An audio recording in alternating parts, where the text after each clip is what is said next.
عزیز طلباء، میں ہوں غلام رسول۔ سال دوم کا سلیبس آخری ہماری غزل ہے جس کے شاعر تابش دہلوی ہیں۔ تو آج بیٹے ہم آج کا جو لیکچر اس میں تابش دہلوی کا مختصر سا تعارف اور اس لاسٹ غزل کے پہلے 2 اشعار پہ ہم بات کریں گے۔ تو دیکھیے غزل اس کی ایک ہی ہے سلیبس میں تابش دہلوی کی، جس میں اب تابش دہلوی کا تعارف، نام مسعود الحسن اور تخلص ان کا تابش تھا۔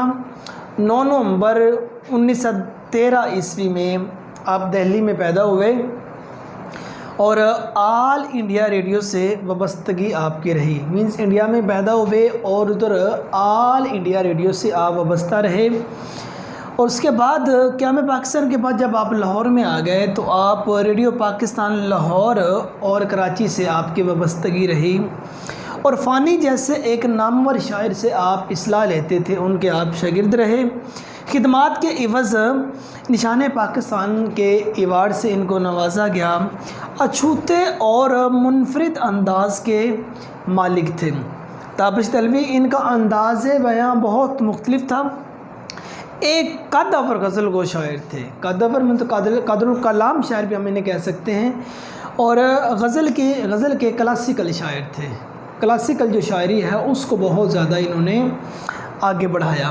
تو ان کی تصانیف میں دیکھیے نیم روز، غبار انجم، تقدیس، چراغ سحر، دھوپ چھاؤں، ماہ شکستہ وغیرہ، یہ آپ کی نامور تصانیف ہیں۔ 23 ستمبر 2004 عیسوی کراچی سخی سیدن قبرستان میں آپ سپرد خاک ہیں، مینز 23 ستمبر 2004 کو آپ اپنے خالق حقیقی سے جا ملے اور سخی حسن قبرستان کراچی میں آپ سپرد خاک ہوئے۔ یہ بیٹے مختصر تعارف ہم نے شاعر کا یہاں بیان کیا۔ تو آئیے اب اس لاسٹ غزل کے پہلے 2 اشعار پہ ہم یہاں بات کرتے ہیں۔ پہلا جو شعر ہے وہ دیکھیے، شاعر لکھتے ہیں کہ سکون درکار ہے لیکن سکون حاصل نہیں ہوتا، ذرا جو دل کو ٹھہرا دے وہ درد دل نہیں ہوتا۔ سکون درکار ہے، درکار کا معنی ہوتا ہے سکون کی ضرورت ہے۔ کہتے ہیں سکون درکار ہے لیکن سکون حاصل نہیں ہوتا۔ کہتے ہیں کہ مجھے سکون کی، آرام کی ضرورت ہے لیکن مجھے آرام و سکون میسر نہیں ہوتا۔ دوسری وہ بات کرتے ہیں، ذرا جو دل کو ٹھہرا دے، دل کو ٹھہرا دینا، دل کو تسلی دینا، جو ذرا سی بھی دل کو تسلی دے دے اسے ہم دل کا درد بانٹنے والا نہیں کہہ سکتے۔ اب نثری مفہوم دیکھیے، مجھے سکون چاہیے لیکن سکون نہیں ملتا، اور جو دل کو تھوڑی دیر سکون بخش دے اسے درد دل نہیں کہا جا سکتا۔ اب دیکھیے تابش کے پہلے شعر کے پہلے مصرعے پر کہتے ہیں سکون درکار ہے لیکن سکون حاصل نہیں ہوتا ہے۔ کہتے ہیں مجھے سکون کی ضرورت ہے لیکن مجھے سکون مل نہیں رہا۔ انسان جب کسی معاملات میں پڑ جاتا ہے، معاملات میں بالخصوص وہ جب، اس کے میں 3 پرائے آپ کے سامنے بیان کروں گا۔ اگر انسان عشق حقیقی میں پڑ جاتا ہے تو انسان کو سکون میسر نہیں ہوتا۔ مراد یہ کہ وہ عشق حقیقی ایک ایسا عشق ہے جب تک اس ذات کے ساتھ وصل کے لمحات میسر نہ آئیں تب تک انسان میں بے چینی رہتی ہے۔ نمبر 2 پہ آپ دیکھیے، عشق مجازی میں جب انسان چلا جاتا ہے تو جب تک اس کو اس کے محبوب کے وصل کے لمحات میسر نہ ہوں تب تک اس کو سکون میسر نہیں ہوتا۔ تیسرا نمبر پہ خواہشات کی دنیا میں جب انسان چلا جاتا ہے، لامحدود خواہشات کو انسان اپنے اندر پال لیتا ہے، تو اس وقت بھی انسان کو سکون میسر نہیں ہوتا۔ یہ تو پہلے مصرعے کی بات تھی۔ اب پہلے مصرعے میں وہ کہتے ہیں سکون درکار ہے لیکن سکون حاصل نہیں ہوتا۔ اب دوسرے مصرعے میں خود ہی اس کا جواب دے رہے ہیں۔ دوسرے مصرعے میں کہتے ہیں ذرا جو دل کو ٹھہرا دے وہ درد دل نہیں ہوتا۔ کہتے ہیں کہ تھوڑی دیر کے لیے جو دل کو تسلی دے دے اس کو ہم درد دل نہیں کہتے، کہ تھوڑی دیر کے لیے جو میں آ کے حوصلہ دے دے تو اس کو ہم اپنا محبوب نہیں سمجھیں گے، اس کو ہم اپنی حقیقت کے ساتھ تعلق رکھنے والا انسان نہیں سمجھیں گے۔ وہ تو چند لمحوں کے لیے آیا ہے۔ وہ احمد فراز نے بھی لکھا تھا نا، تم تو تکلف کو بھی خلاص سمجھتے ہو فراز، دوست نہیں ہوتا ہر ہاتھ ملانے والا دوست نہیں ہوتا. میں بھی اسی طرح تھا، یہ ان کا شعر. تو اب یہ دوسرے مصرے میں جب انہوں نے بات کی، جو دل کو ٹھہرا دے وہ درد دل نہیں ہوتا، دوست پن کے بھی نہیں ساتھ نبھانے والا، انداز وہی ہے ظالم کا زاوانے والا، تم تکلف کو بھی اخلاص سمجھتے ہو فراز، دوست ہوتا نہیں ہر ہاتھ ملانے والا. تو یہاں یہ کہ جو ذرا دل کو ٹھہرا دے وہ درد دل نہیں ہوتا، جو تھوڑی دیر کے لیے چند لمحات کا وصل انسان کو نصیب کر دے اسے درد دل نہیں کہا جائے گا، اسے محبوب نہیں کہا جائے گا. محبوب تو وہ ہے جو انسان کو ہر حال میں سکون بخشے. آپ دیکھیں جب انسان مجازی کی دنیا میں پڑ جاتا ہے تو اس وقت وہ چاہتا ہے کہ مجازی ہو یا حقیقی ہو، دونوں پہلو آپ سامنے رکھ لیں. وہ جس کے ساتھ محبت کرتا ہے، انسان کہتا ہے کہ میں جس کے ساتھ محبت کرتا ہوں اس کا دیدار مجھے ضرور میسر ہو. اگر اس کا دیدار، اس کا وصل انسان کو میسر نہ ہوگا تو انسان بے چینی کی حالت میں زندگی گزارتا ہے. یہ ازل سے چلتا آ رہا ہے، جب سے یہ عشق کے معاملات شروع ہوئے ہیں. جبھی سے مطلب کہ لیلا مجنوں، سسی بنو، تو یہ ہی رانجھا، اس جیسی یہ لوگ داستانیں ہمارے سامنے آ رہی ہیں تبھی سے. تو یہ جس نے محب نے ہمیشہ محبوب کو چاہا ہے اور اس کے دیدار کی خواہش کی ہے. تو چند حوالہ جاتی اشعار آپ دیکھیے. سکون محال ہے قدرت کے کارخانے میں، ثبات ایک تغیر کو ہے زمانے میں. یہ قدرت کا کارخانہ ہے، یہاں سکون ملنا انسان کو میسر نہیں. یہاں یہ وقت آتا جاتا رہتا ہے، تبدیل ہوتا رہتا ہے. درد اتنا ہے کہ ہر رگ میں ہے محشر برپا، اور سکون ایسا کہ مر جانے کو جی چاہتا ہے. کہتے ہیں کہ اتنا درد ہے کہ ہر رگ میں جو قیامت کا منظر ہے وہی برپا ہو رہا ہے، اور پھر سکون ایسا ہے کہ میرا مرنے کو جی چاہتا ہے.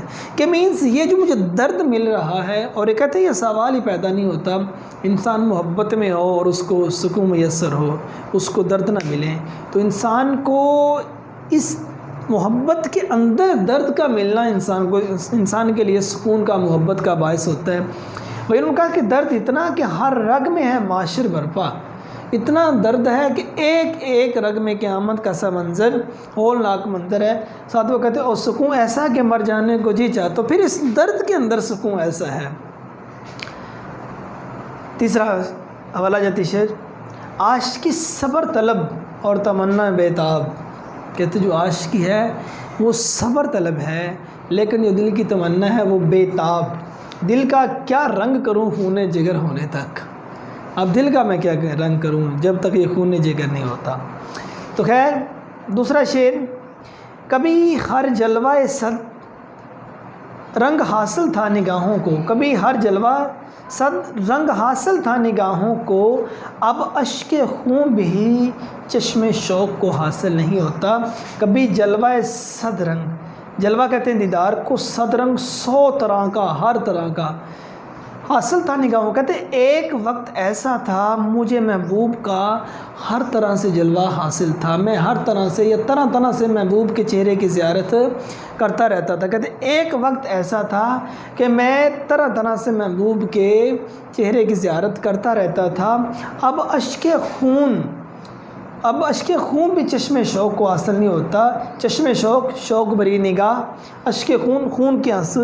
کہتے کہ ایک زمانہ تھا مجھے محبوب کا ہر طرح سے جو دیدار تھا وہ میسر تھا، اب وہ وقت ہے اب تو ان آنکھوں سے خون کے آنسو بھی نہیں آتے. مینز اب تو ان آنکھوں میں پانی بھی نہیں رہ گیا، اب تو ان آنکھوں سے آنسو بھی نہیں آتے، وہ خون کے آنسو ہوں وہ جو بھی ہوں.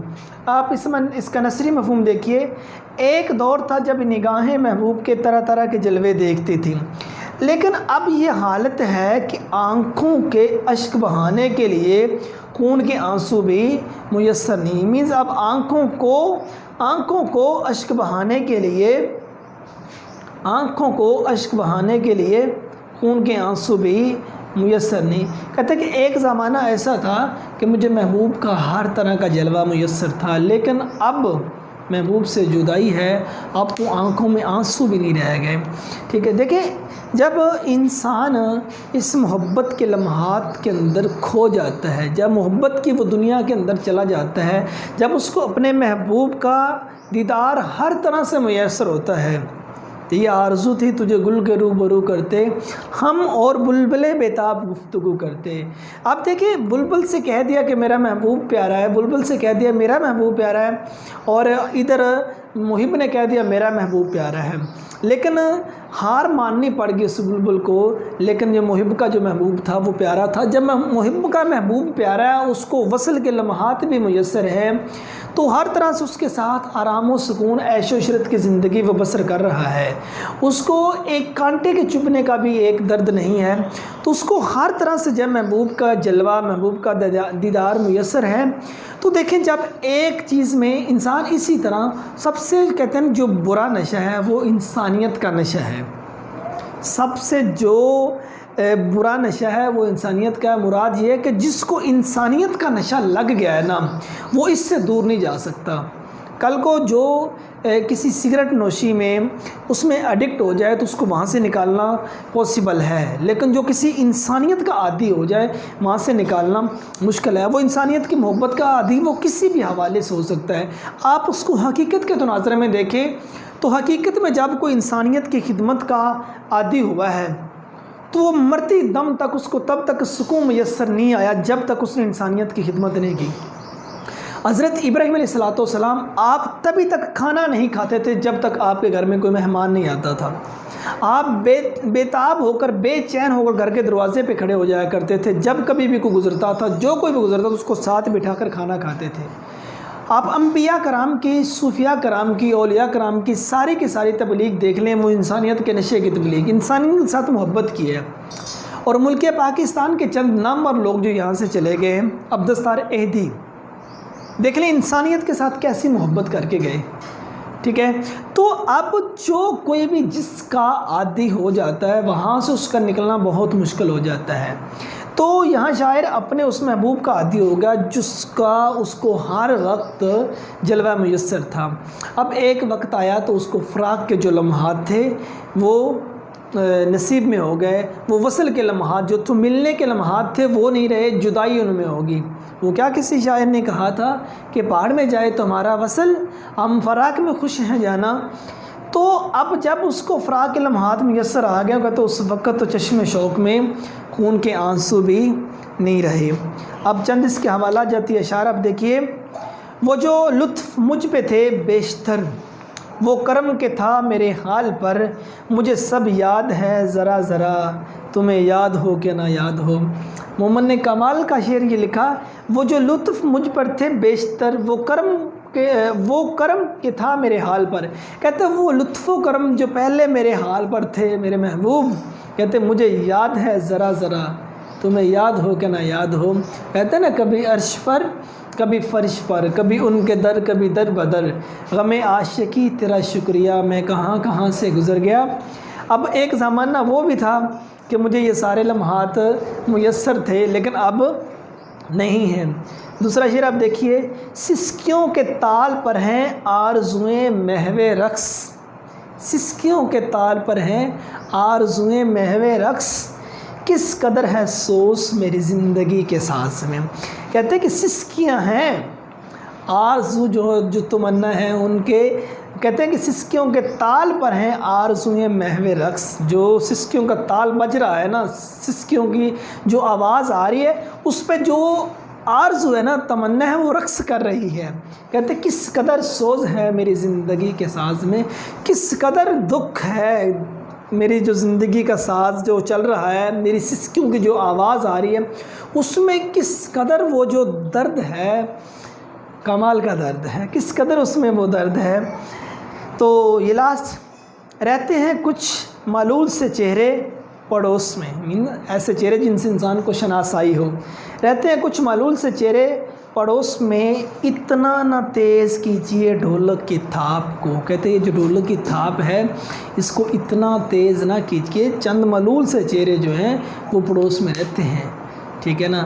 تو ڈیئر اسٹوڈنٹس، اس لیکچر میں ہم نے تابش دہلوی کا تعارف اور پہلے 2 اشعار پہ بات کی۔ امید کرتا ہوں آپ کو ان کی سمجھ آ گئی ہوگی۔ نیکسٹ لیکچر میں ملتے ہیں، اپنا ڈھیر سارا خیال رکھیے گا۔